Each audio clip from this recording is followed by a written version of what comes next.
আসসালামু আলাইকুম, সবাই কেমন আছেন? আমি ভালো আছি আলহামদুলিল্লাহ। আজকে আমরা মাটির চুলায় শৈল মাছ দিয়ে ফুলকপি, টমেটো এবং আলু রান্না করেছিলাম দুপুরে।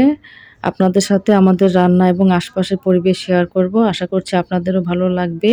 প্রথমেই আমরা মাটির চুলায় আগুন জ্বালিয়ে নিচ্ছি। মাটির চুলায় আগুন জ্বালাতে একটু সময় লাগে। মাটির চুলায় আগুন জ্বালাতে জ্বালাতে এদিকে ইউসরা ব্যাডমিন্টন খেলার চেষ্টা করছে। যদিও সে খেলা পারে না, তারপরেও বড়দের সাথে খেলার চেষ্টা ট্রাই করছে।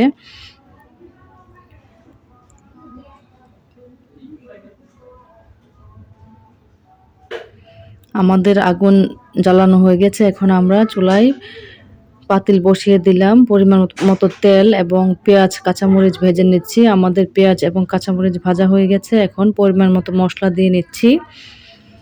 পেঁয়াজ এবং মশলা ভাজার পরে ফুলকপি এবং আলু দিয়ে দিলাম, সাথে পরিমাণ মতো লবণ, একটু পানি এবং টমেটো দিয়ে দিলাম। এখন ঢাকনা দিয়ে দিলাম সিদ্ধ হওয়ার জন্য।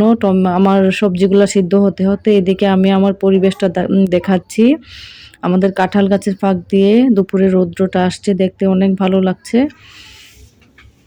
আমাদের সবজিগুলো সিদ্ধ হয়ে গেছে। এখন আমরা মাছ দিয়ে দিব। মাছগুলো আম্মা ঘর থেকে ভেজে দিয়েছে গ্যাসের চুলায়।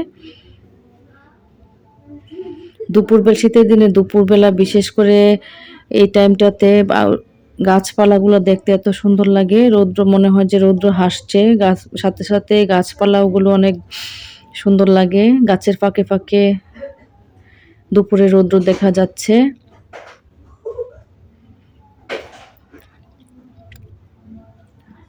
এখন আমি মাছগুলো দিয়ে দিলাম এবং পরিমাণ মতো ঝোল দিয়ে দিচ্ছি।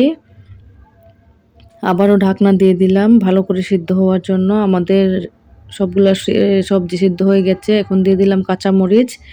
আমাদের মাটির চুলার পাশেই ধনিয়া পাতা ছিল, ধনিয়া পাতাগুলো আমি কেটে নিচ্ছি। কতগুলো পাতা কেটে নিয়েছি, আরও পাতা ঘরে ছিল। সবগুলো একসাথে করে আমি তরকারিতে দিয়ে দিলাম।